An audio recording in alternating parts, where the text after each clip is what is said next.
changed in a big way.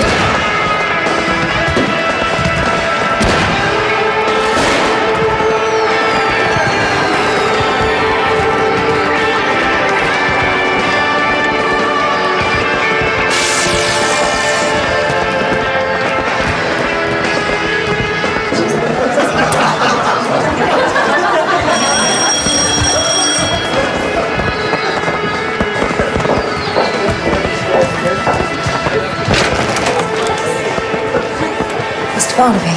Who is it? It's the police. What's the matter? Someone complaining about the noise?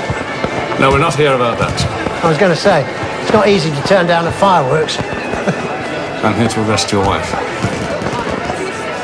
Anne Woodrow, I'm arresting you for the murder of... Whoa, just a minute. Let me finish, please, sir. In connection with the murder of Francis Trevelyan. You do not have to say anything, but it may harm your defense if you do not mention anything you later rely on in court. Anything you do say may be given in evidence. Do you understand? Yes, I understand. You'll have to come down to the station with us now, please.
don't see why I can't go. My mother too. Too young. It's not fair. Actually, maybe you should think a bit less about yourself. Excuse me? And a bit more about Dad. Ed, listen. Daddy, please, can I come with you? We can all think of other things we'd prefer to be doing today. Unfortunately, life's not like that. Sometimes we have to do things that we don't want to do.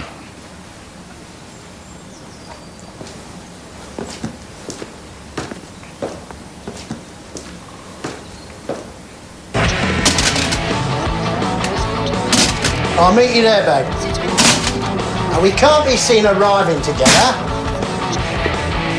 And dress conservative. You know that suit you got?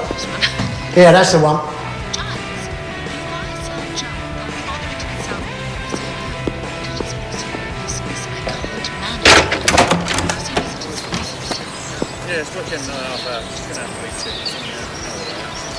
Just one reptile from the local rag, and a wannabe paparazzi, that's it.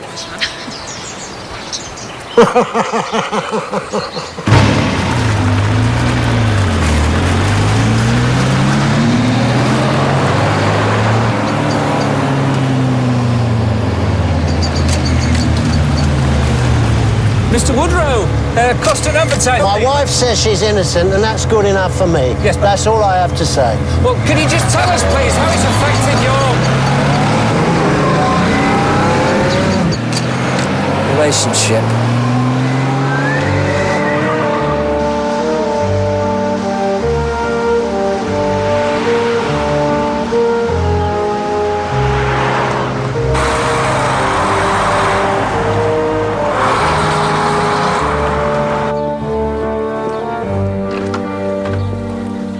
Good morning, Andrew. Your big day today, isn't it? Oh, yes, my big day. It's all in there.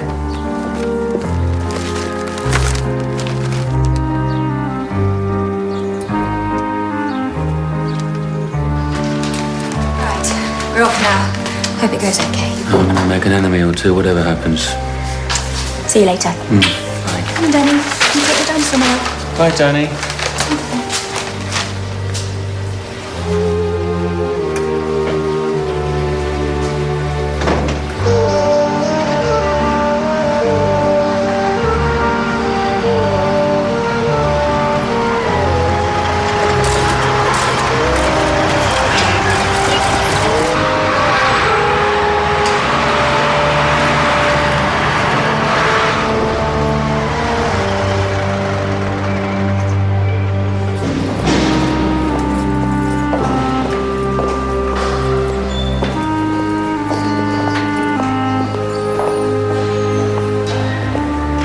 Take a seat.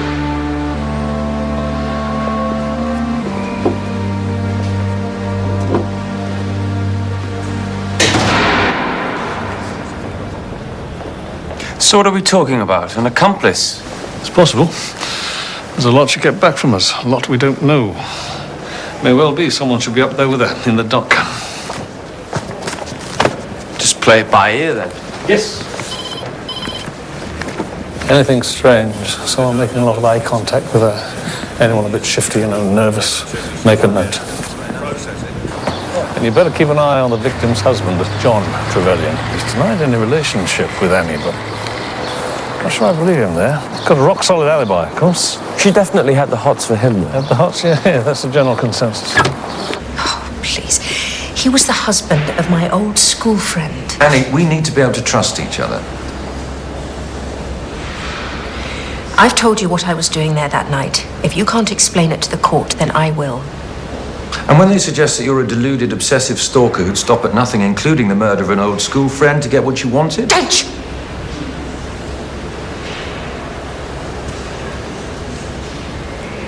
It's not true. I think maybe taking the stand's not such a good idea.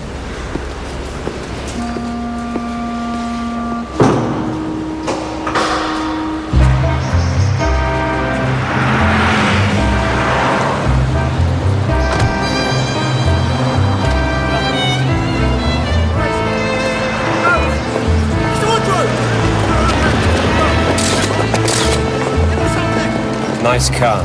Yes, that's the husband of the accused, Lance Woodrow. Wasn't there a scandal about him and some girl band? Oh, yes, several. Morning, Mr. Woodrow. Corsten advertised that. I wonder, could you spare us a moment, please? You get around. Could you tell us, how has your marriage been affected by your wife's arrest, Mr. Woodrow? I'm behind my wife 100%. Now, please, could I ask you to respect our privacy at this difficult time? What exactly was the relationship between your wife and Mrs. Trevelyan? I just heard something from one of the witness support volunteers. I mean, it may be nothing, but he phoned Mrs. Beverley to confirm the time when he's picking her up. There was no reply. Of course, she may just nipped out, but she's an important witness. Yes, she is. Well, look, give it a couple of hours, and if you hear nothing by then, give us a call. Okay. You know she's moved? Yeah, where'd she go? The sheltered housing up Corsten Road. I'm sure she'll turn up anyway. Okay, thank you. Look, I've got a rush, picking Cully up from the station. See anything interesting, give us a bell. Sir.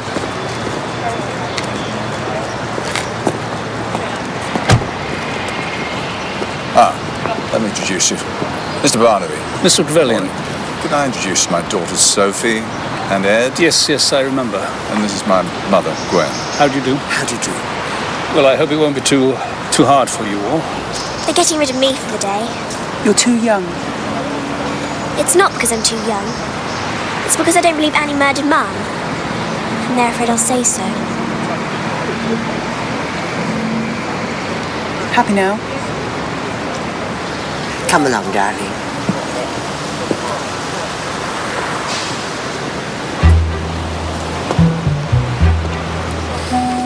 I better get on.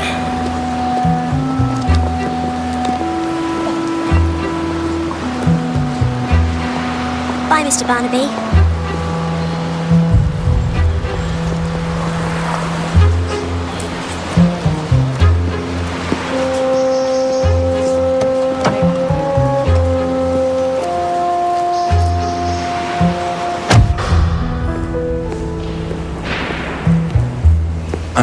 actually sure what value there is in your husband as a witness?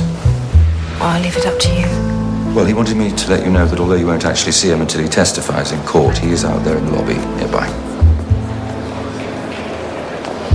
Everything okay? I'm fine. I'm not sure if you'll be called today, but if you need anything, just call the witness support volunteer. Okay? Thank you.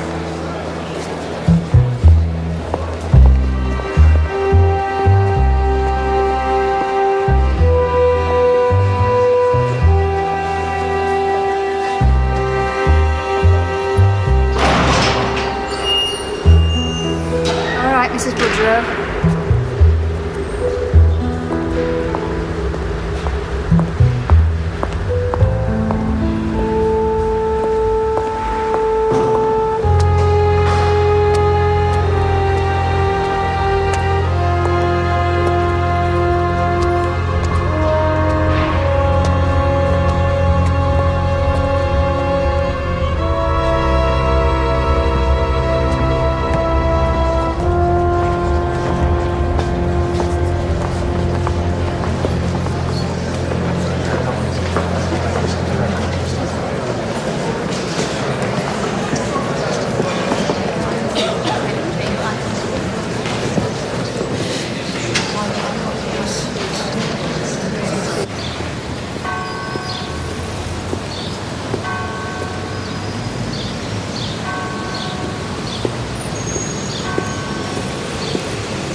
Mr. Barnaby. It's because I don't believe Annie murdered Mum.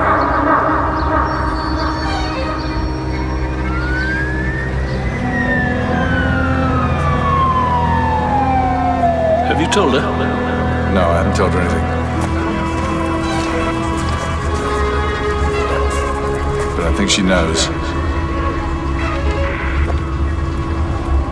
What is it? What's happened? Inside, in the kitchen. But I think she knows. It's not because I'm too young. It's because I don't believe Annie murdered Mum.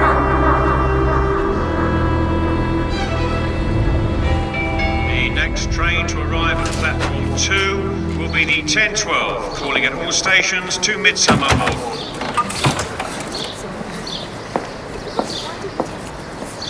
Dad? You alright? Where did you come from? I got an early train. Thought I'd have a coffee. I was expecting to see Mum. Yes. Your grandmother has broken her arm. That should be all right, but she obviously can't do the housework and stuff, so your mum's gone up there for a couple of days to help them out. Well, you know what your granddad's like, don't you? Useless. How did it happen? She was up the ladder, pruning an apple tree. You were charged that on the 17th of February last, you did murder Frances Clare Trevelyan at her home in Midsomer Malum. How do you plead? Guilty or not guilty?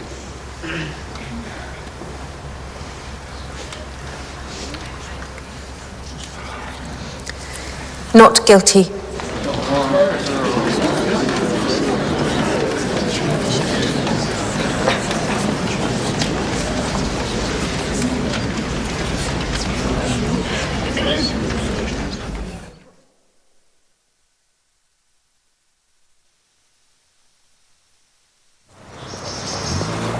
The Crown will prove, beyond any reasonable doubt, that the defendant you see before you in the dock, sitting there so meekly, killed, that is to say, battered to death, her old school friend, Frances Trevelyan, leaving her in a pool of blood on the floor of her family home.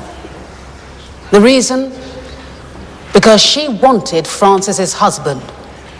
And Frances, her old school friend, stood in her way.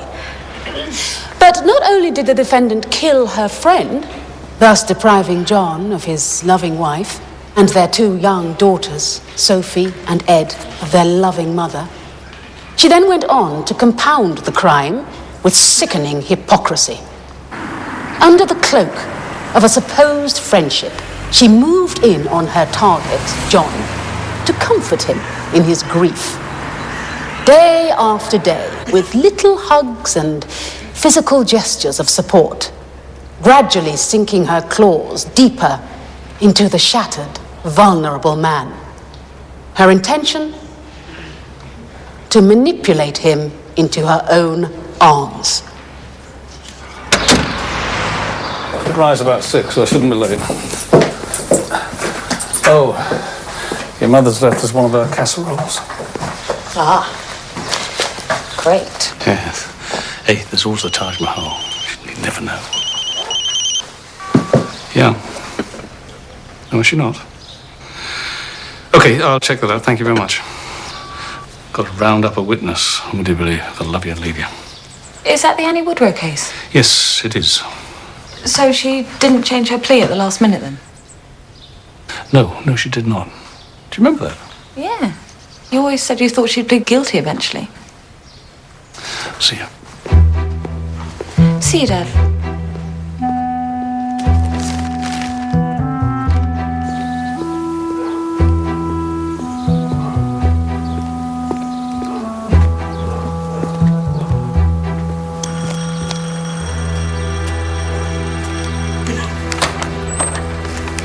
You will see that the house of Mrs. Joan Beverley is positioned between the Trevelyan's home and the home of the defendant, Annie Woodrow. You will also see that the Trevelyan's house, where the victim died, is positioned at the end of a cul-de-sac. Anyone seen going up that road could reasonably be expected to be going to the Trevelyan's home. Yeah. She seemed fine when I saw her earlier.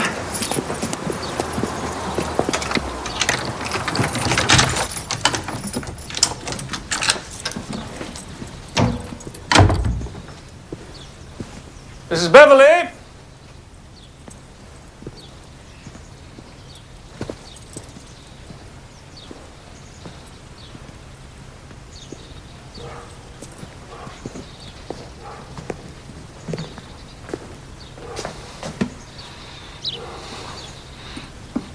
That's cold. Got any idea where she could be? No.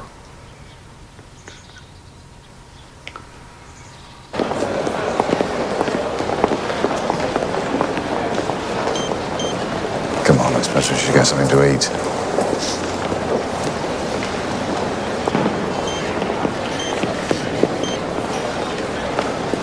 So, they've just adjourned for lunch. I've just seen someone who seems a little questionable. Lots of eye contact with the defendant. Maybe nothing, but... Okay, I'm coming back there anyway. I'll see you there.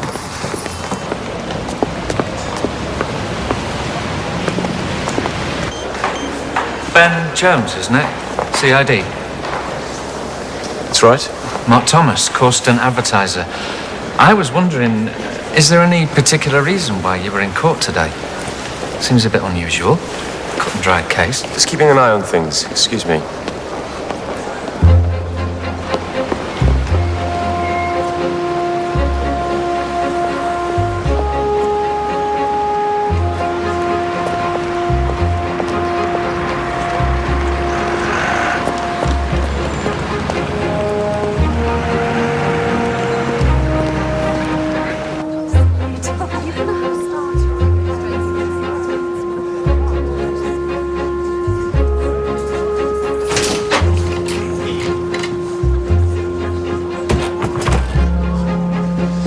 Hey, a Coke, please. Hey.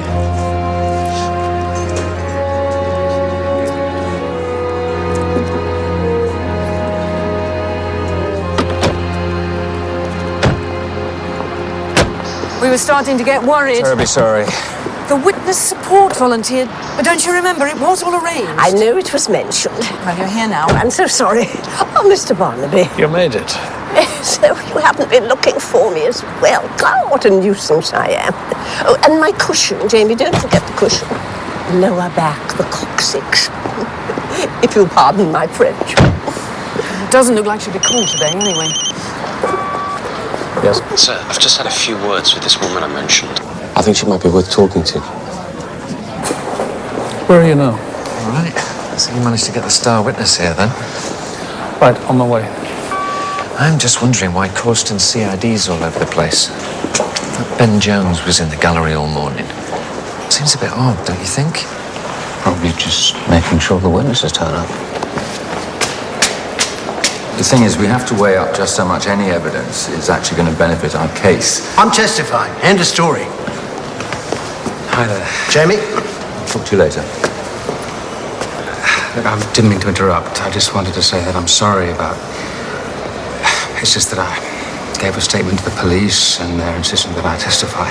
Hey, you're a witness. It's your job.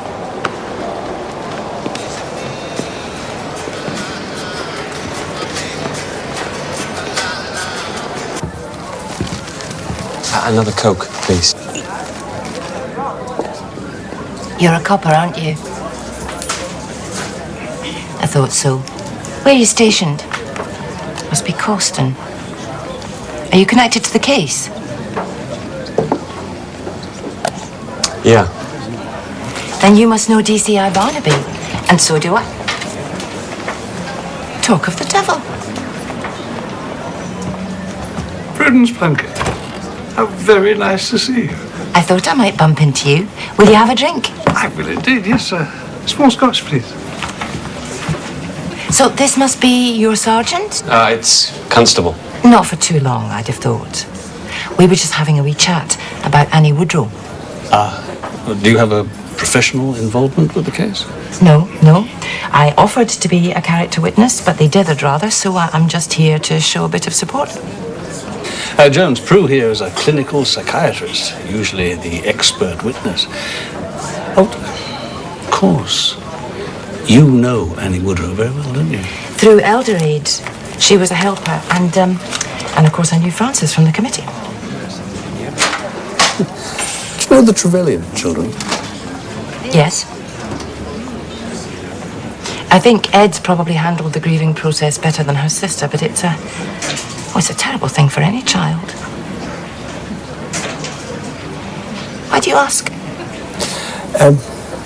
I saw young Ed today with the family, and she told me that she didn't believe that Annie had killed her mum.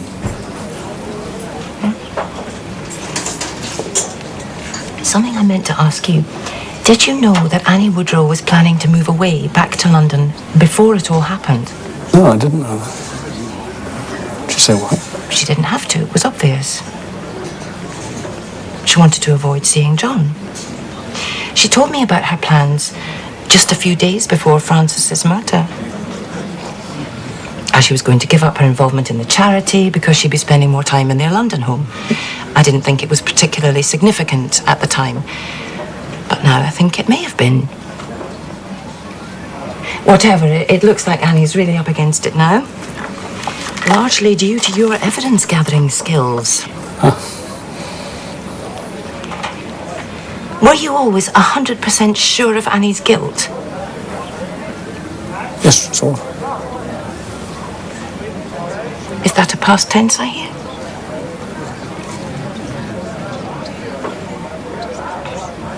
It's lovely to see you, Tom. And you. And nice to meet you too.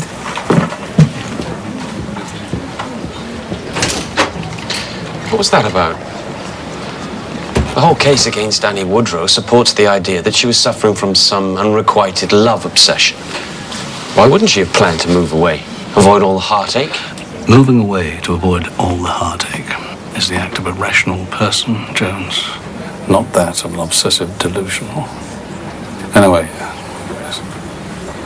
probably means nothing.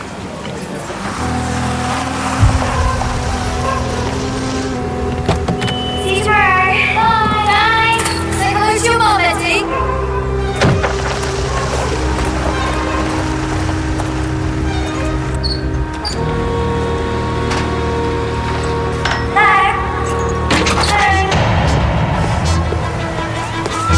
Daddy? Dad, what are you doing? What is it? What's happened? side, in the kitchen. On the left. Did you know that Annie Woodrow was planning to move away? Were you always 100% sure of Annie's guilt? Is that a past tense, I hear? It's because I don't believe Annie murdered Mum.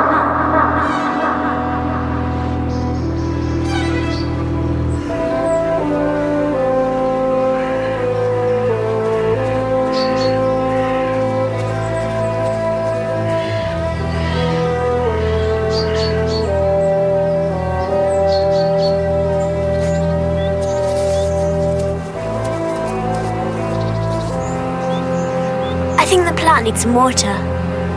I'll see if I can find some, darling.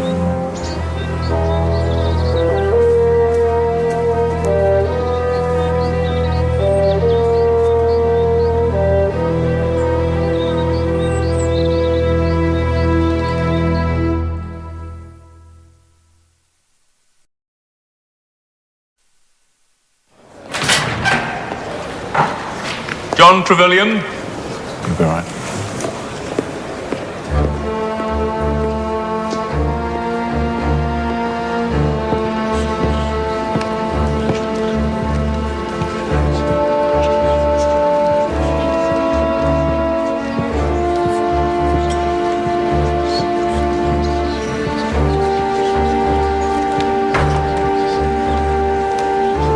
Hold the book in your right hand and read from the card, please. I swear by Almighty God that the evidence I shall give shall be the truth, the whole truth, and nothing but the truth.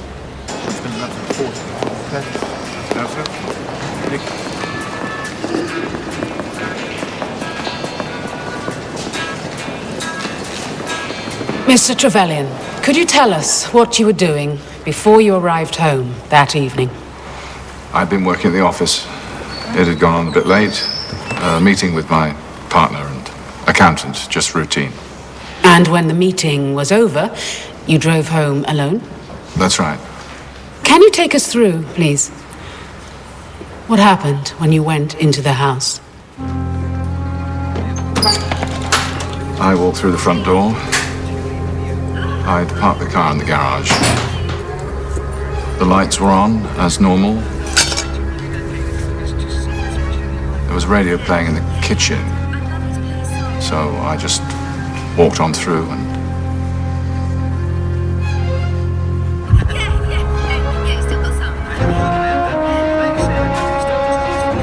Francis.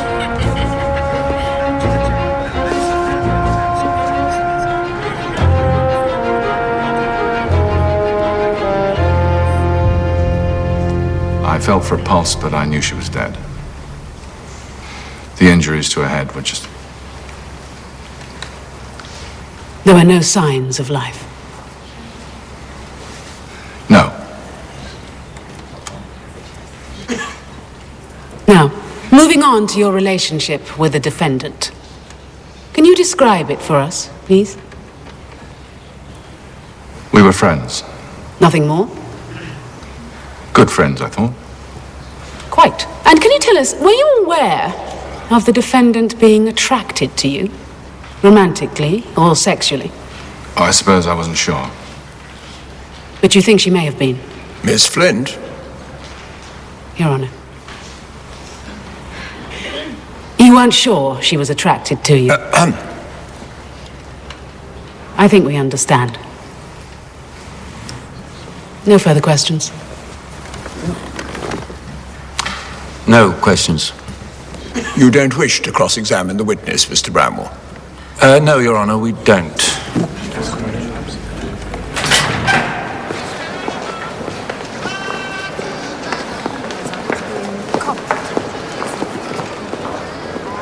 It looks like they're going to be adjourning. So I won't be testifying today.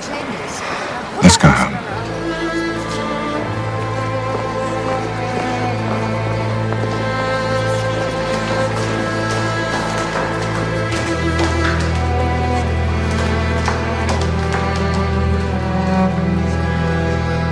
And your chicken korma.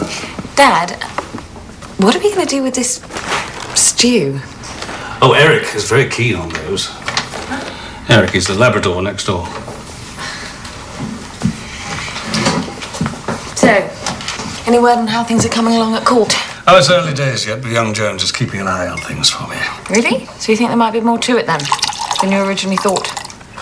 Well, it was never a straightforward case, Connie, was it? But yes, actually. I was having a chat with a clinical psychiatrist who knows Annie Woodrow quite well. Prue Plunkett. Did you ever meet her?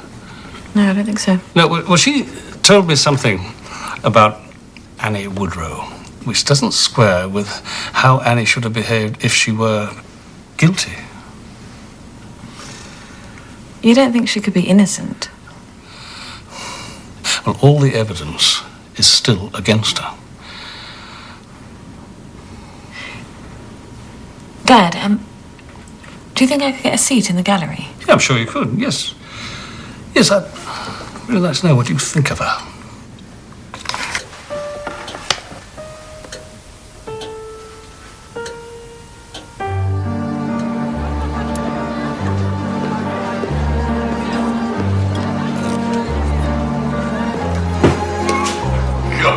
It slipped on a grate. I never see you doing that.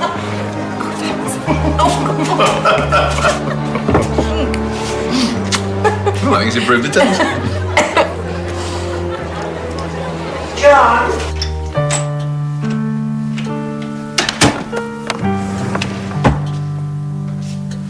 Are you all right? Not really, no. No, of course you're not. Oh, I'm so sorry. It's okay, Mum. We just have to get through it somehow.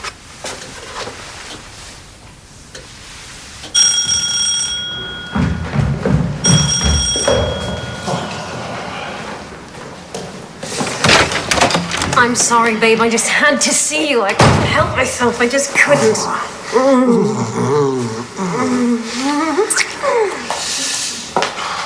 God, I love that outfit. Very executive. I want you to take something down, Miss Jones.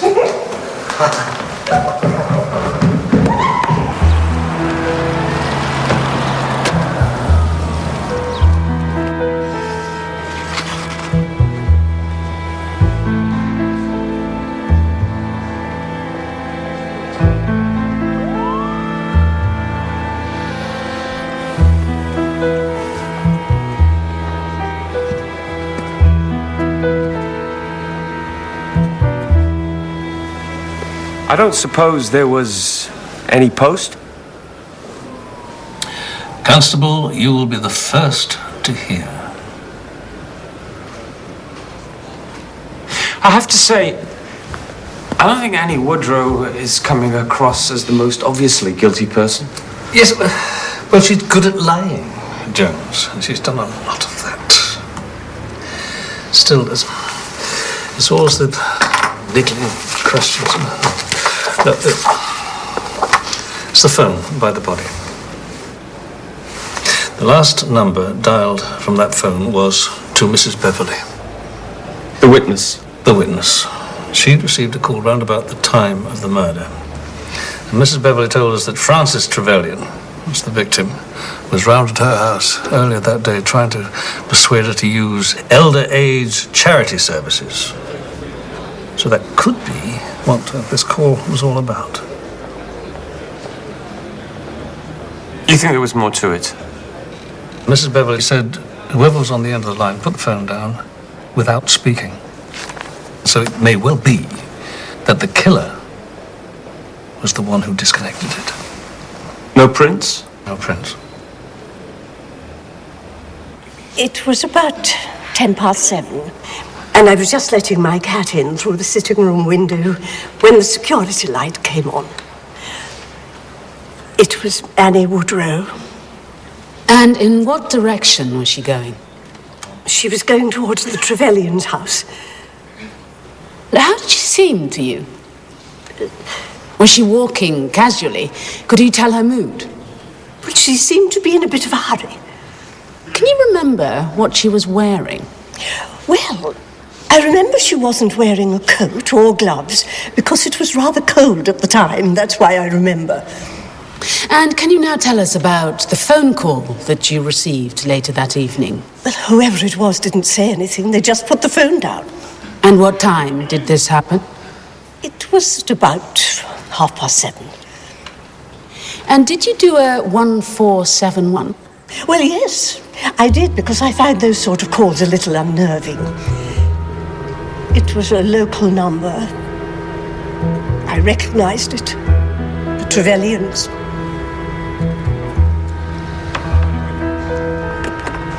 I thought she was phoning about a visit earlier. I didn't really want to discuss it. I mean, what is a drop-in centre? I didn't like the sound of it one bit. One shouldn't be ungrateful, but to be honest, I preferred Annie's approach. She used to offer to do the shopping for me or give me a lift to the hairdressers, but not intrusive, ever. Nice woman, I thought. Friendly. It's quite shocking to think she's a murderess.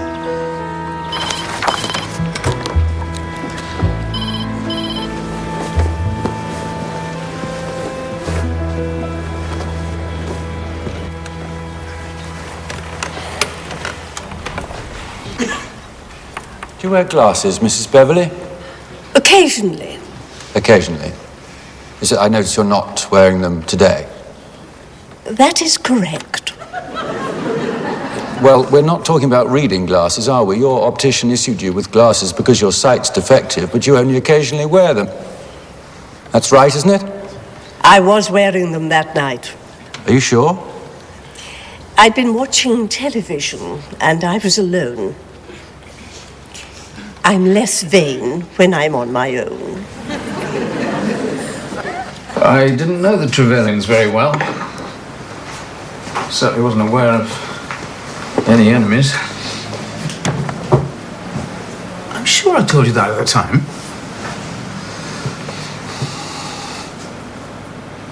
Bit late for doubts, isn't it, Tom? Yes, it is. There's no good reason, really. It's just things one or two people have said to me.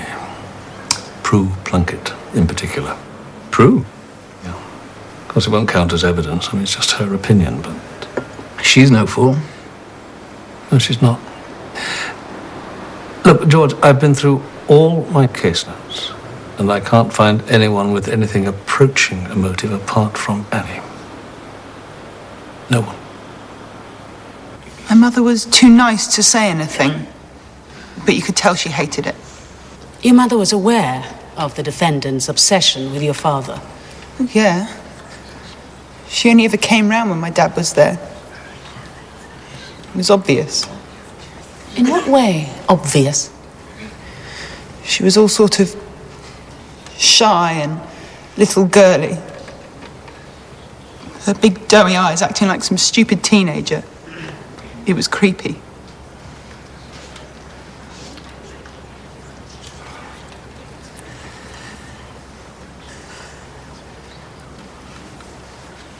And then when she used to come round all the time after my mum was dead, pretending that she was... Trevelyan, I appreciate that this is very difficult for you.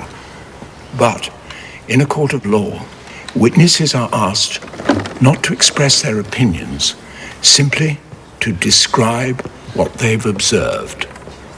All right?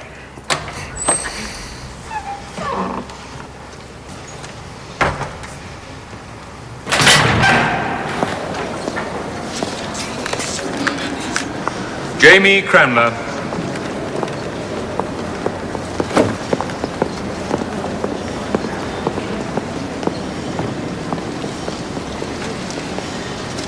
Come on, let's get you home. No, Daddy. I want to watch.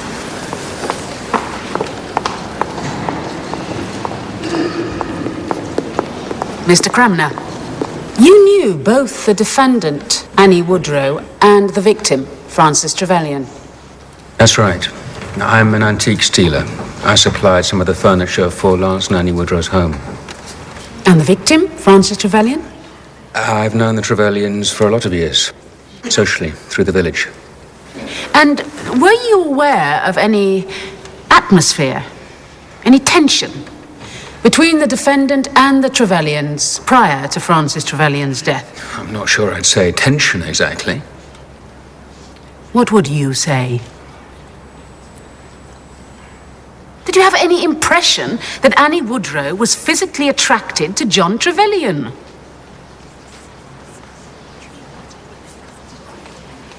Yes. Would you say it was obvious? I noticed it. And was Frances Trevelyan aware of Annie Woodrow's feelings towards her husband? Well, we didn't actually discuss it. I remember she tried to laugh it off once. Something about Annie's schoolgirl crush on her husband. Do you think she found it amusing? Not really, no. No. I don't imagine she did. This was her old school friend showing an obvious sexual interest in her husband. She would have been sickened. Can we leave that for the jury to decide? Your Honour. Do you know if she confronted Annie about it or had plans to? As I say, we didn't discuss it. Thank you, Mr. Cramner. It's really difficult to tell. When people are deluded, they can often think that they're actually telling the truth, so the normal signs just don't apply. Dad thinks he's got the wrong person in the dock. But seriously, is everything okay? I am serious. You know, Dad thought she'd change her plea to guilty before the case came to trial. Which case is this? Oh, Mum. It's the Annie Woodrow case. You know, the wife of the pop impresario. And your dad doesn't think she's guilty now? Well, he spoke to this clinical psychiatrist colleague friend of his who seems to have cast some doubt. Prue Plunkett? Oh, the ex-hippie woman. Yes, well, Dad seems to think she knows what she's talking about. Is he worried about it? I don't know about that, but he's giving evidence tomorrow, so it's bound to be a bit awkward. I mean, he says it's just his job to collect the evidence and then present the facts. It's the jury's job to reach a verdict, but I think he feels responsible.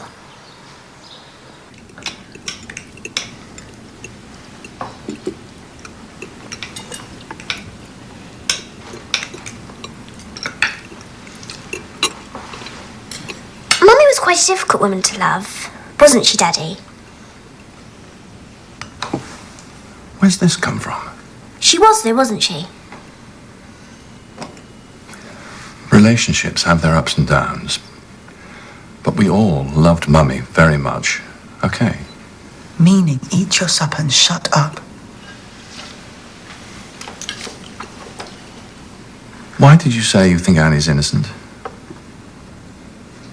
I like her. It shows how much you know about anything.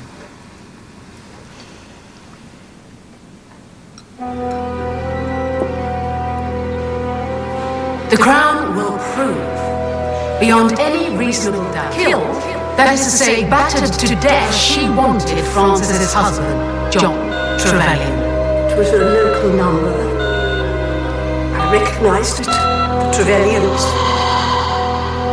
She moved in on her target, Frances Trevelyan. The mother was too nice to say anything, but you could tell she hated it. Leaving her in a pool of blood.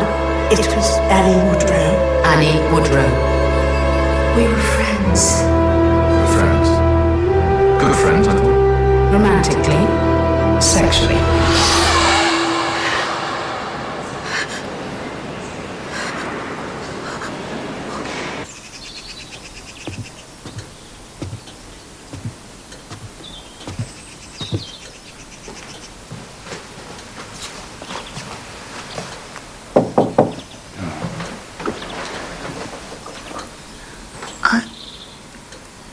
I was thinking, Daddy. What? I need to be at the trial. And I thought I'd go tomorrow. You don't have to come. No, it's all right. I'll take you. I think maybe I should be there as well. Thank you.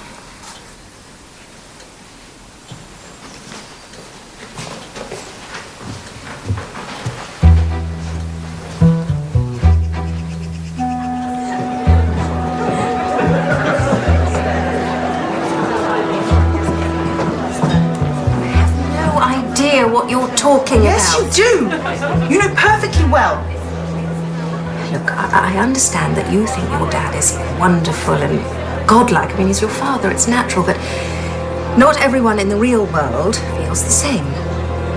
I have no interest in him whatsoever. Why would I be interested in a dull provincial corn merchant, for God's sake? Excuse me.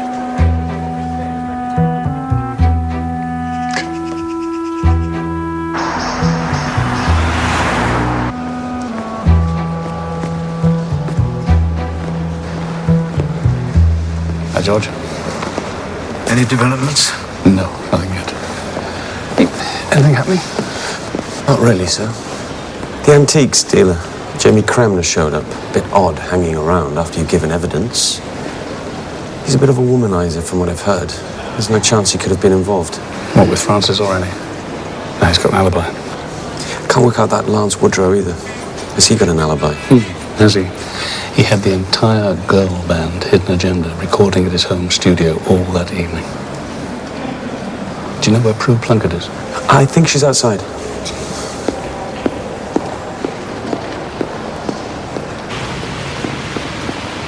Prue, Hello there, Tom. I've got a question for you. Fire away. Why did Annie go on lying? An impossible situation. A combination of embarrassment and sensitivity. Court, rise.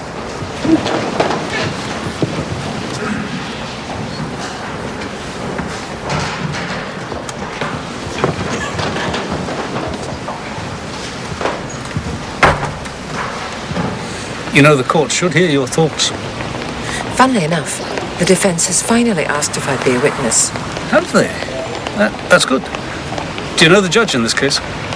No, I don't. Well, I do. I know Masson quite well. He's not overly keen on psychiatrists and their expert evidence, and he does like his expert witnesses to show the court due deference. You hearing me? Loud and clear.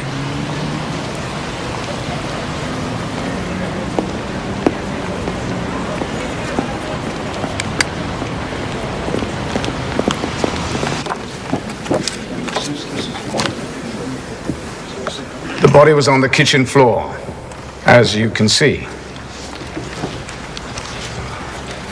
The cause of death was confirmed as being the obvious severe head injuries, which were inflicted by the cast iron milk pan.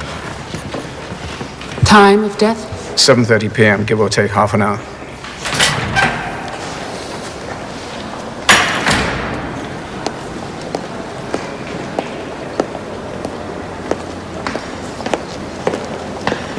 All right, Mr. Cramner. Not very good at the gory details. Who is? Did Mrs. Beverly get home all right? My lift wasn't needed in the end. She's one of the witness support people. Wouldn't have been a problem. Her sheltered housing estate is just round the corner from her old house. You know, I live there now. Great place. Detective Chief Inspector Barnaby.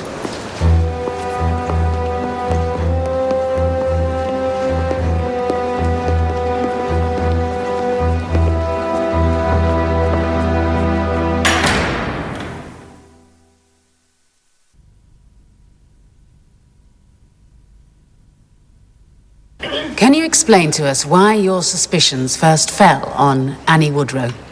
Yes. When I asked Annie Woodrow where she'd been at the time of the murder, she told me she'd been at home all that evening. But when I interviewed Mrs. Beverly, she told me that she'd seen the defendant heading towards the Trevelyan's house shortly before the time we later established was the time of Mrs. Trevelyan's death. The defendant lied.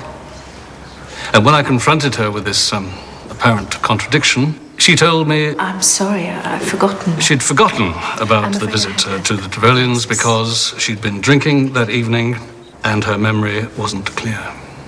Did the defendant mention anything about the drinking when you first interviewed her? No, she had not.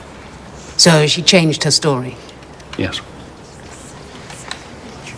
And can you tell us what the defendant told you had happened in her second version of events? Yes, she said she'd rung the doorbell. It was an old-fashioned hand pull arrangement, but that there had been no reply, and so she went back home again. And did she, during this version, explain why she went to the Trevelyan's house? Yes, she said she wanted to invite the family to lunch on the following Sunday. Did she explain why she hadn't phoned? Yes, she said she wanted to invite them in person.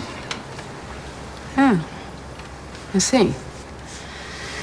Now, in previous testimony, which we've heard, Mrs. Beverley described what she saw the defendant wearing on that evening on her way towards the Trevelyan's house. Now, can you tell us why that was important to the investigation? Yes, I would have expected to find Annie Woodrow's fingerprints on the bell pull handle, but I didn't. The only other people to go into the house after she was there were the victim's husband, that's John Trevelyan, and their youngest daughter, Ed, and they both had keys to enter the house. They wouldn't have used the bell. Now, Mrs. Woodrow was insistent that she was wearing gloves at the time. That's her explanation of why her fingerprints weren't found at the scene. However, Mrs. Beverley is equally insistent that the defendant was wearing neither coat nor gloves when she saw her going towards the Trevelyan's house. Do you regard Mrs. Beverley as a credible witness? Yes, I do. So either the defendant did not ring the doorbell or the fingerprints were wiped off. I think it's unlikely that the fingerprints were wiped off. Other fingerprints from people who'd used the bell pull previously and had been eliminated from the inquiry, they were intact. And can you tell us now about the footprints that were found in the flower bed? Yes, I can. We found a fresh pair of footprints in the small flower bed beneath the kitchen window. And these were subsequently matched to a pair of shoes belonging to the defendant, Mrs. Woodrow. And had the defendant mentioned anything earlier about walking through the flower bed? No, she hadn't. And did she offer any explanation for the presence of the footprints? Well, she told me she'd forgotten about it, again because of the alcohol. And that when there had been no reply, she had looked through the kitchen window while standing in the flower bed. She could see that the lights were on. She wanted to find out if anyone was there. She said she couldn't see anyone. And this was, her third version of events? Well, she hadn't mentioned it before. And did you offer any other possible version of events to her? Yes, I suggested that she was checking to see if Francis Trevelyan was alone before entering through the back door, which she knew was always left open. And she denied that suggestion.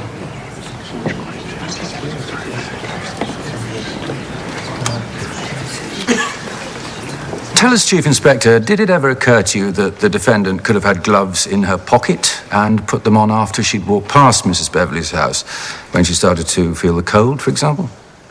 Mrs. Beverley's eyewitness statement was that the defendant was wearing jeans, no coat. That means the defendant would have had to put her gloves into her jeans pocket, which I found a little unlikely. Why? Well, they were designer jeans and tight-fit small pockets. It also occurred to me that if she'd had the foresight to take gloves, why not a coat or jacket? Isn't it possible that Mrs. Beverley was mistaken in what she saw and that the defendant was, in fact, wearing a light jacket, as she said in her statement? Mrs. Beverley is not a young woman. Her sight is failing. She's not always in the habit of wearing her prescription glasses, as we've heard. It was night time. Is she really what you would normally describe as a credible witness? I evaluate witnesses individually. I found her credible. I see.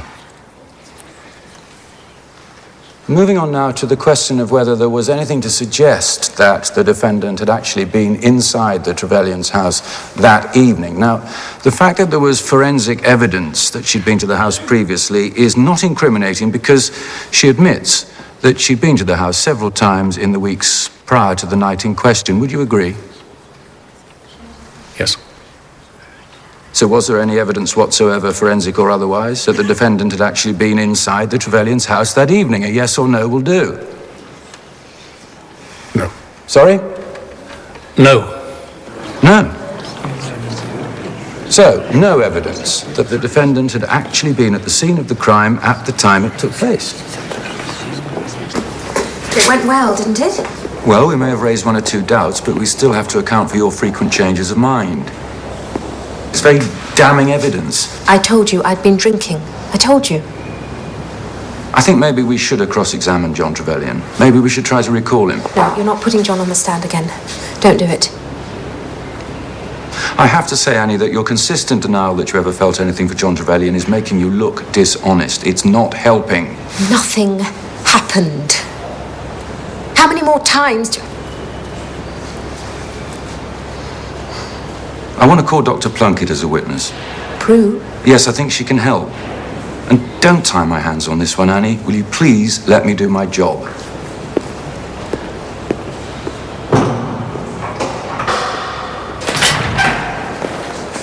Lance Woodrow. Laurent.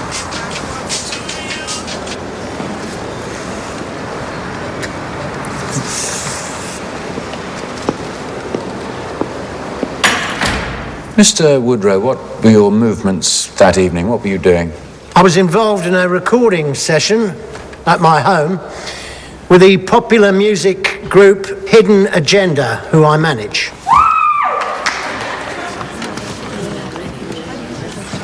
The session went on from early afternoon till after midnight. And you have a professional recording studio in your home? That's correct. Did you see your wife in the earlier part of that evening? Yes, I did. Round about 7. She seemed her normal self. Did she mention asking the Trevelyans over for lunch on the following Sunday? Yes. I was just getting some drinks from the fridge. How well do you know your wife, Mr. Woodrow? I know her very well. So you'd know, for instance, when your wife had been drinking? Right. I don't know what you mean by drinking. Well, enough so that she'd completely forget what she'd been doing, for instance. Right, I suppose so. Yes. I imagine you would. It sounds pretty drunk, doesn't it? Now, you said earlier that when you saw your wife at about 7 o'clock that evening, that she seemed her normal self. That's right. Her normal self. Not that she was so drunk that she'd be unable to remember things that happened.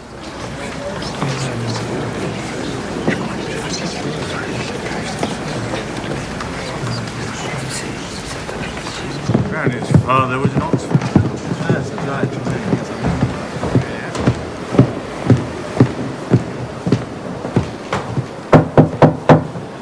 Come in. Sam. Tom, come in.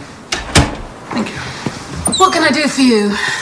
It's going rather well, I think. Yes, it is. Lance Woodrow's assistant, Felicity, I think her name is. Did I see her having a word with your solicitor? Yes, you did. I think she's quite a clever girl. Has her eye on being the next Mrs. Woodrow, is my guess. And did she suggest that you asked those questions, about whether Lance would have noticed if his wife had been drinking or not? Yeah, she did.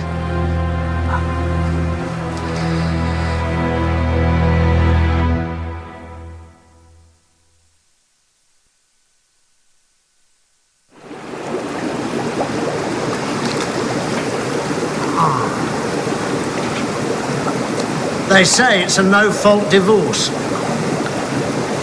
But if she's a convicted murderer, it's bound to have an effect.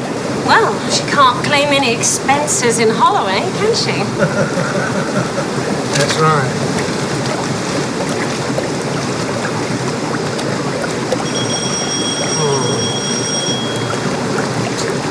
Not today, thank you.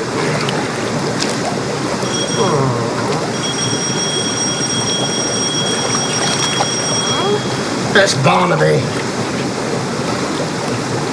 We're going to have to answer it. Sorry, babe.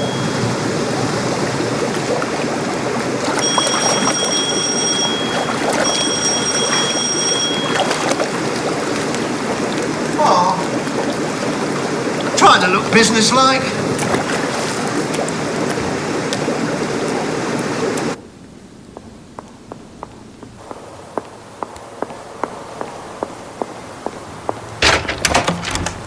Mr. Barnaby. I'm afraid Mr. Woodrow is a little bit busy at the moment, so... Miss Winter, you're dripping.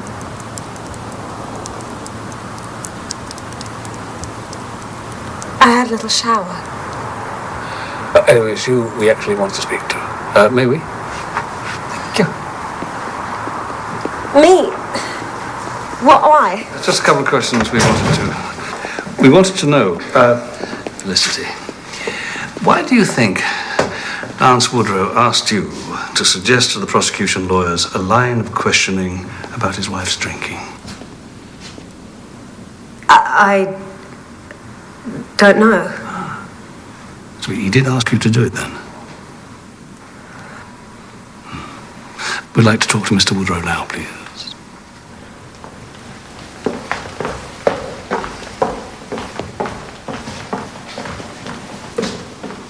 So much for the supportive husband. Oh, Jones, this table. I've seen one like this before. If not this one exactly like it. Chief Inspector. Mr. Woodrow. Did Felicity mention why we're here? To be honest, I feel a bit awkward about the whole thing. Yeah. So why did you encourage the prosecution to ask about your wife's drinking? Well, it breaks my heart to say this, but I've begun to have doubts about my wife's innocence. What can I do, you know? Oh, so you're saying it was in the interests of justice? Yes, well, thank you. Thank you for that. On a completely different subject, this table, couldn't help but notice it's a beautiful piece, isn't it? You have a good eye, Chief Inspector. Where'd you get it? Jamie Cramner. Serious quality. 1875. Five? Yeah, carved walnut. Cost a bit. Jeez, I bet it did.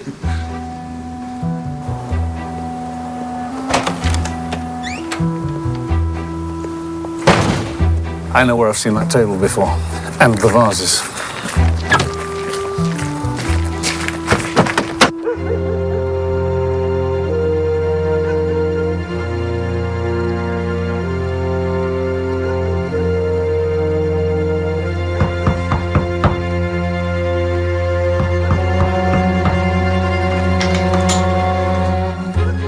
Mrs. Beverly! Who is it? Tom Barnaby and D.C. Jones. May we come in? Oh, yes. Yes, of course. Come in. Come in, I'm in the bedroom.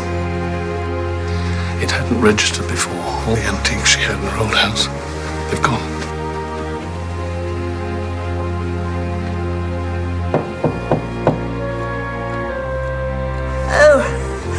I've had a bit of a funny twinge. Doctor said I have to stay in bed.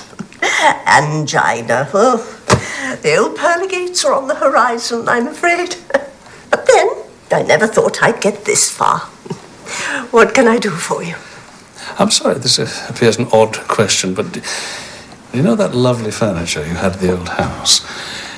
May I ask what happened to it? Oh, Jamie handled all that. Oh, that was nice of him. And he got you the other stuff, did he? Yes, that's right. It's much more practical here, much easier. Yeah. May I ask what the financial arrangements were? He didn't charge me a thing. He was very helpful with everything, the house sale, everything. Oh, he handled the house sale as well, did he? Oh, I'm not really supposed to talk about it, but yes. Yes, he did mention that when he heard you wanted to move, he spoke to you about buying it, yes. Yeah, that's right. Oh, cut out the middleman. So you didn't use an estate agent at all? We avoided all that agent fee nonsense. He got a valuation from a friend of his who was in the business. Oh, Jamie's the son of my oldest friends. There's no problem there.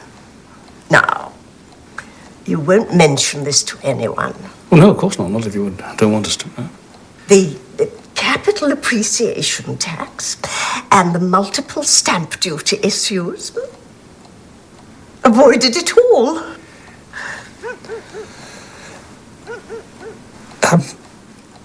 So, what did he value the house at? £310,000. We bought it for 85. Did you by any chance mention any of this to Frances Trevelyan? Well, yes, I did, but she promised not to mention it to anyone else. How do you know? Can you remember when exactly you mentioned it to her, to Mrs. Trevelyan? It must have been... it was on the last occasion I saw her.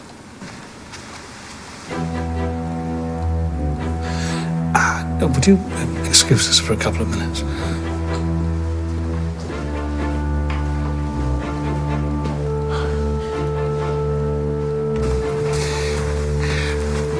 That's 150 grand. That's less than what it was actually worth. At least that. Then there's the furniture and the antiques on top of that. The old lady has been seriously robbed. Bit of a coincidence, Frances Trevelyan hearing about it the day she died. She must have been appalled by then. And she'd definitely confront Jamie about it. You think she asked him over to her house that evening? Well, if she did, and he went, it means that Jamie's alibi is false. And that his old friend Mark Thomas was lying for him. That reporter. He was asking me what I was doing in court. I thought he was sniffing about for a story. Maybe he was getting twitchy. You don't think he was an accomplice? That's unlikely. Don't think that the murder was premeditated. It's more likely he was helping out an old friend. I interviewed them both after Annie was in custody. She was the prime suspect, not them. Everybody knew that. I was just looking for additional evidence to bring against her. On the other hand, Mark Thomas could know exactly what happened and be deliberately protecting his mate. Maybe he was involved in the scam. Maybe he was getting a share of the profits. And we don't want to reveal everything we know, do we? If he's that involved with Jamie, still it's worth dipping a toe in the water.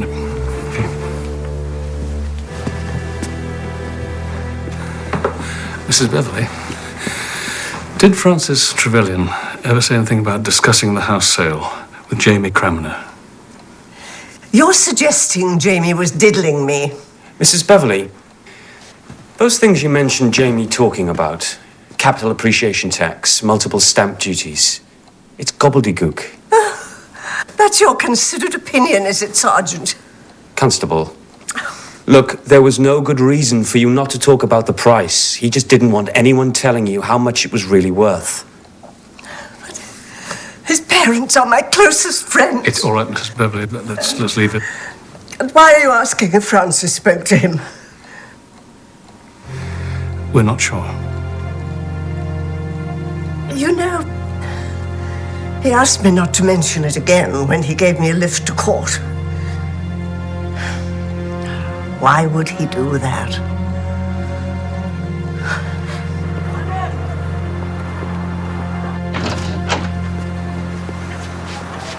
Mr. Barnaby. I'm sorry to bother you. Got a minute? I'm a bit busy, actually. The court case. Oh, yes, of course. Just want to double-check something. You know, we've got to follow things up. We've heard a rumour that Jamie Cramner might have had a bit of a falling out with Frances Trevelyan over, something. Mean anything? Falling out? Yeah, just before she died. Did you know anything about that? I'm sorry, does this have something to do with me, or are you suggesting that it's newsworthy in some way? Because I don't understand. So you didn't hear anything about that? No. Oh, okay. Well, thank you. Sorry to bother you. Carry on.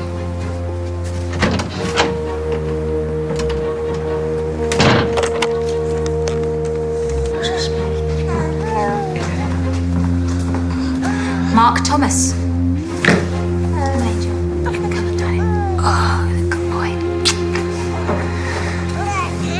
Mark. Well, he's not telling me anything, for whatever reason. Oh, but he's talking to somebody. How's Mrs. B? She wanted whiskey, but I persuaded her to go for tea. She wants to talk to you. Managed to get hold of the estate agent? A very interesting news there. She could give a very accurate estimate because they did a survey on the house shortly after Jamie had taken possession. He wanted some renovations done. She reckons at least 140 grand more. And there's another thing. Jamie's putting the house back on the market and he wants the agents to value it.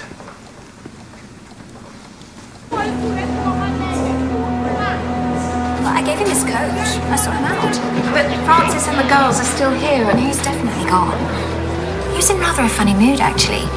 He said something about, as a dull provincial corn merchant, he felt rather out of place. Or somebody must have said something. Ah, Lance. I have no interest in him whatsoever. Why would I be interested in a dull provincial corn merchant, for God's sake?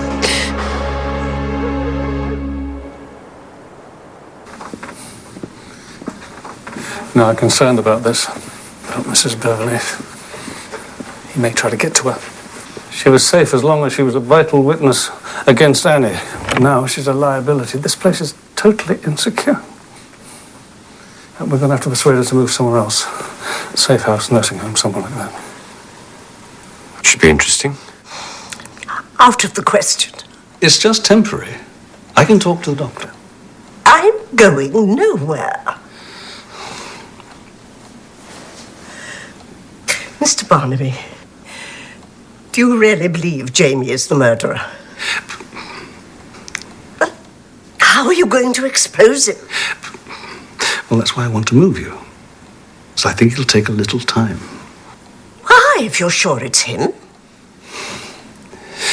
Mrs. Beverley, charming, a trusting lady out of lots of money, may be thoroughly reprehensible and dishonest, but it is not an offence as such. And as yet we have no solid evidence linking him to the murder. As I say, it'll take time. But you don't have time. Annie Woodrow is about to be convicted for the murder. How do you intend to get the evidence?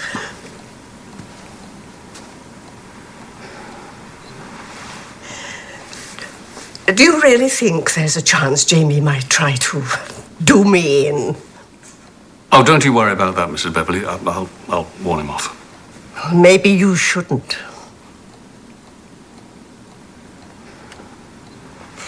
If he were caught trying to murder me, you might be able to get a confession out of him. Oh, no, I think that's really out of the question. I think that's my decision, isn't it? If I decide to stay here, there's nothing you can do about it. We seem to be skirting around a major obstacle here. If we're going to get him for your attempted murder, he's going to have to try to kill you. Yes, but you'll stop him. One of you can hide in the cupboard and jump out at the last minute. Yeah, but there are lots of ways in which he might try to kill you, Mrs. Beverley, and we might not be able to stop him in time. I mean, a knife, a bang over the head. I really do think... Oh, no, he'll definitely want to smother me. Look, I'm expected to kick the bucket at any moment, and Jamie knows that. If he smothers me, it would look like natural causes. He'd have every chance of getting away with it, so why stab me, for heaven's sake? Of course he won't. And when he tries to smother me, there'll be plenty of time to stop him. But if Jones is hiding in the cupboard, how will he know when to jump out and save you? Could you open that top door for me a moment, please?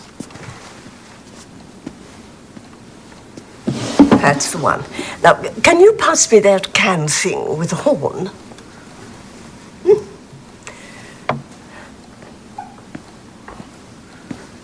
Thank you.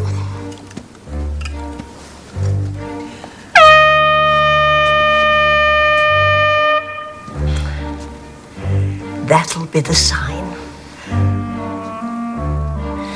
It's my evidence that's put Annie in the dock, and your handiwork. We have to do something. This is not a good idea. Of course, he may need a little joke to spur him into action. Nothing too obvious. What had you in mind? You're up for it, then?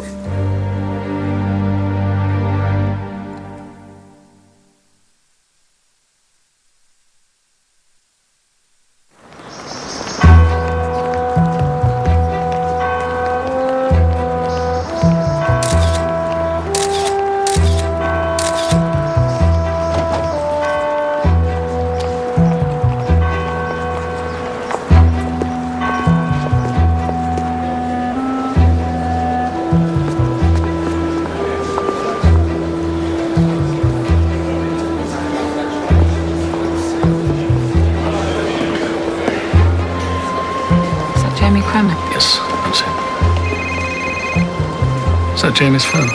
It is. He's on his way out. Hope this works.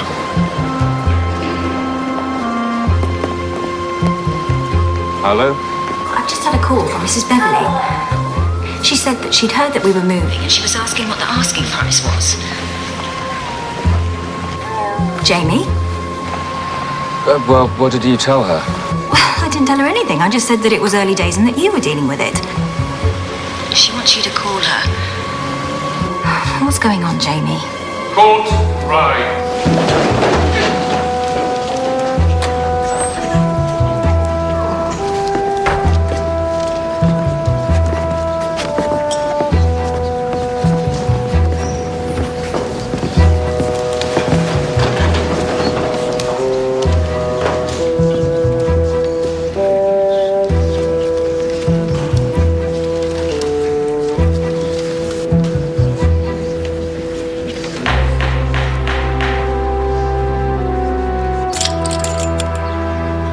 Going to fit. Dr. Plunkett, in your capacity as a clinical psychiatrist, would you describe the defendant as an obsessive, delusional character? No. I would say she is essentially a level-headed woman who was perhaps not totally satisfied with her life. But then, of course, that's true of many of us. Had you ever seen Annie Woodrow in the company of John Trevelyan? On several occasions. Would you say she was attracted to John Trevelyan? Very much so. It was just one of those unfortunate things. Both being married, and he being the husband of her old school friend, they both must have felt that any intimate relationship between them would be doomed. Are you saying that, in your opinion, John Trevelyan was attracted to Annie as well? I'm sorry, relevance? Your Honour, I'm trying to establish whether this was an obsessive stalking situation or an unfortunate mutual attraction. Go on. Dr. Plunkett? There's no question in my mind that it was a mutual attraction. There was an occasion, I remember, at a charity fundraiser, a dinner dance, when Annie and John were sitting opposite each other, and I happened to observe at close hand what was going on. They both tried desperately to disguise what they were feeling, but there was so much electricity in the air between them, they could hardly breathe, let alone talk. And Annie and John are both normally such chatty people. Before Francis's death, anyway. You think they were in love with each other? Embryonically. But what you're saying is that you wouldn't have expected either of them to have acted on it because they valued their marital vows, they were concerned about the fallout with John's family and the hurt it would cause their partners. Yes. The frame of mind and motives you're ascribing to the defendant are those of a very moral person. Doesn't sound like the sort of person who would be capable of the kind of premeditated murder Annie has been accused of. I would agree. But there's a problem with your analysis, isn't there? This so-called moral person has changed her story several times. I mean, let's not mince words. She has lied. Can you explain how someone who's persistently lied under police questioning can be described as a moral person? Speculation? You know, Your Honour, I'm simply asking a clinical psychiatrist as an expert witness to give her opinion as to why the defendant did not tell the truth. It is relevant to the jury's impression of guilt or otherwise. Dr. Plunkett, how much weight do you think we should give to the opinion of a clinical psychiatrist in a matter such as this? I don't think it's for me to say, Your Honour. But it's more educated guesswork than complex psychiatric theory. Just old-fashioned common sense based on my knowledge of the situation. Tread carefully. Why do you think the defendant lied to the police? I think Annie lied because the truth was just too embarrassing for her. She mentioned to me when last I saw her, about a week before Francis's death, she was going to be spending more time in London. She said she wouldn't be able to commit so much time to the charity in future. But it was clear she'd be giving it up entirely. I was surprised because I knew how fulfilling Annie found the work. I suspected it was because of how she felt about John Trevelyan and how difficult she found seeing him so often. I asked her if that was the case. She denied it. She said she had no feeling for him whatsoever. In fact, I remember she was actually quite rude about him, the classic defense mechanism of the totally and utterly smitten. I think he's left the building. Maybe on his way. Thanks, sir. Stand by, everyone.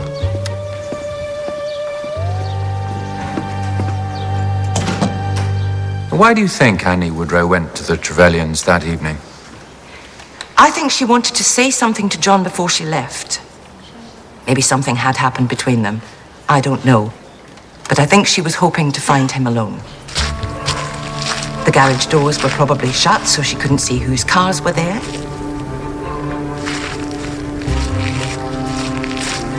She saw the kitchen light was on and that there was movement inside.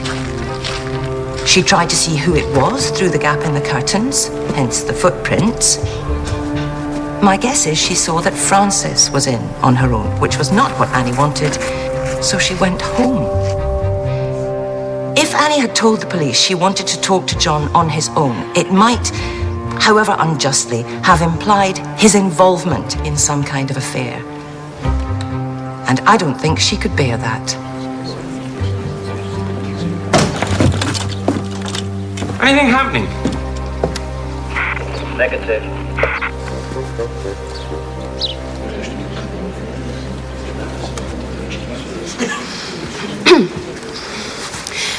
Tell me, Dr. Plunkett, have you ever been proved wrong in your analysis of a problem or human behavior? Of course. So you are fallible. We can't take what you say as gospel. As I made clear, what I described is just an opinion. Well, and we've heard other accounts of the defendant's behavior and very different interpretations. Were they all wrong? I've tried to be professionally objective, but I accept there is always some bias. The question is, how much?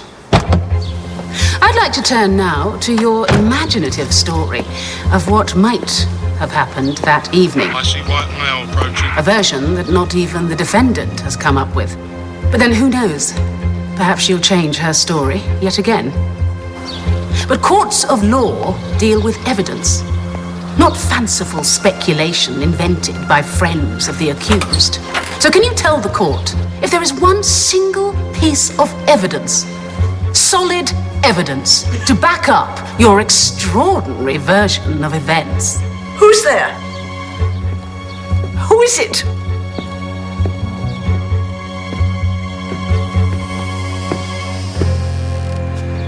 Oh, why didn't you say who you were? You gave me a terrible shock. You wanted to see me? You're selling the house.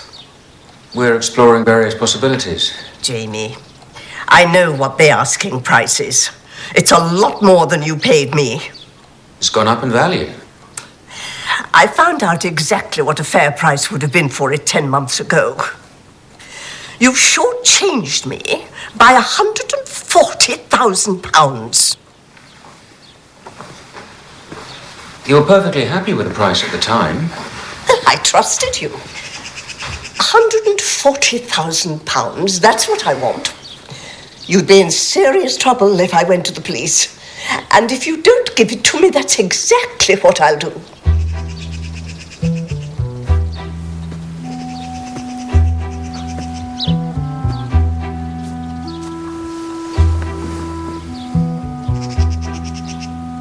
I don't know.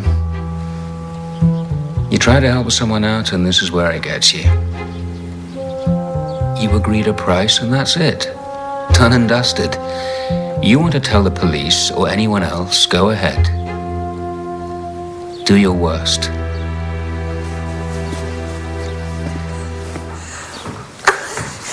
Jamie!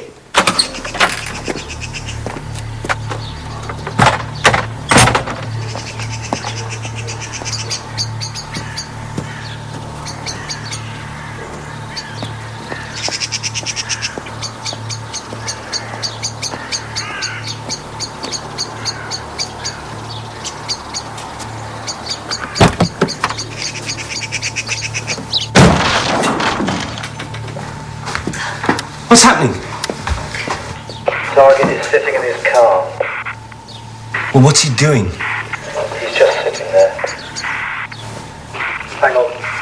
He's getting out of the car again. He's coming back towards the house. Cutting radio. Okay, this is it.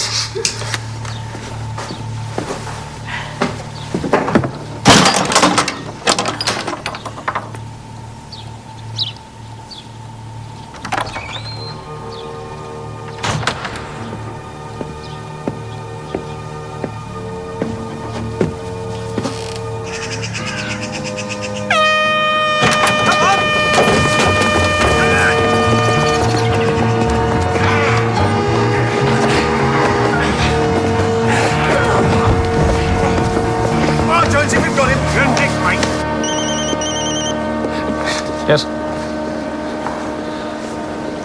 Oh. Good God, is he? No, I appreciate that. I'll pass that on. Thank you.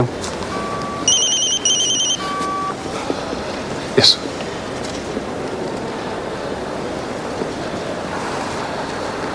Thank God for that. I thought Constable Jones took his time getting out of the cupboard. But I think I'll survive. It's actually Sergeant Jones now. Just got the news. Congratulations. Well done, Sergeant.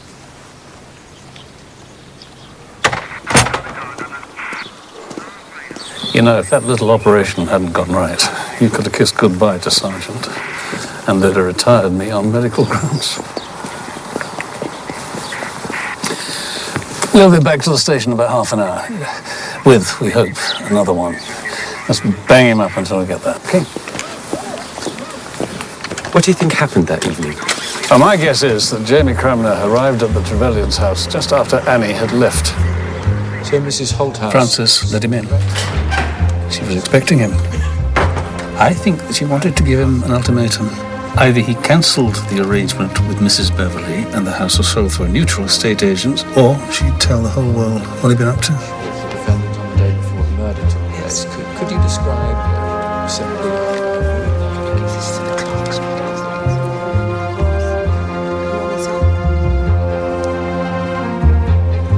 I think she phoned Mrs. Beverley because she wanted to see him cancel the arrangement there and then, but instead...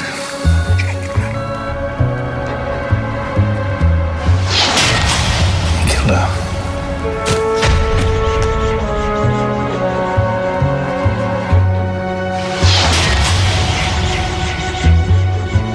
Who's there? Who is it? And then calmly disconnected the phone.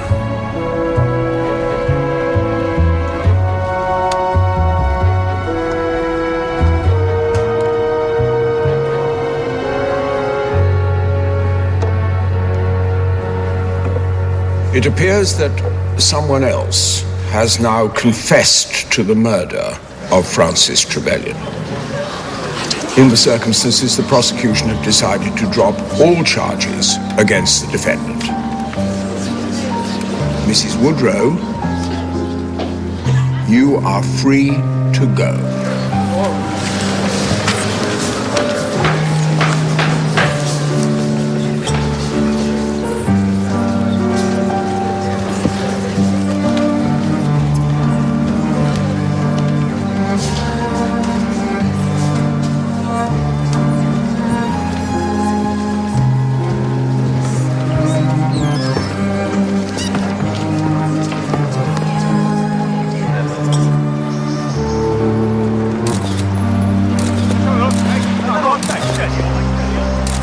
My guess is he thought he was nothing more than just helping his old mate out of a sticky situation. Well, he'll learn differently now.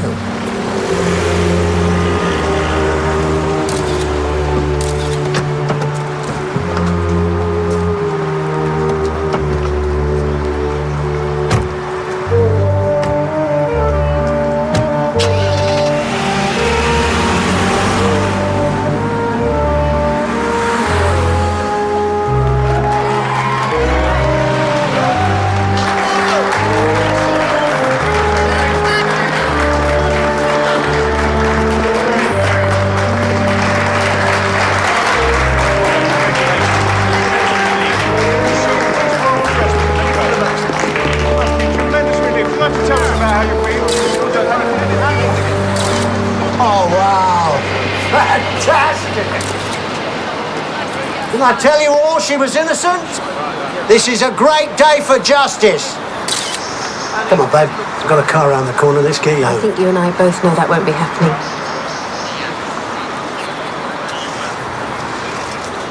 Of course! You want to celebrate with your legal team. I understand, of course. Call me, yeah?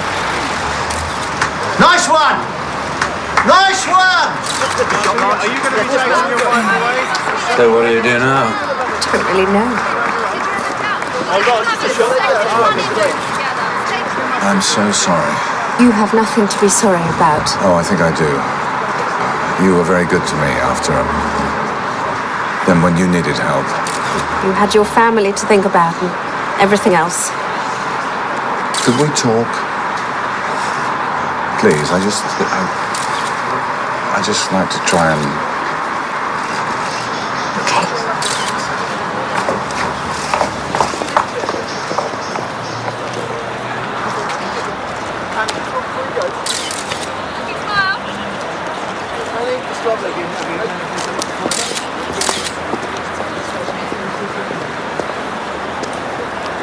Nice one, Dad.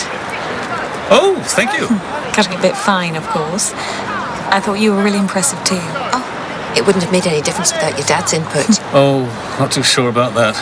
Now, look, I've got to get going. Got some processing to do. You all right for getting home? Oh, yeah, sure. Don't worry about me, Dad. And thank you. Thank you for everything. Bye, Tom.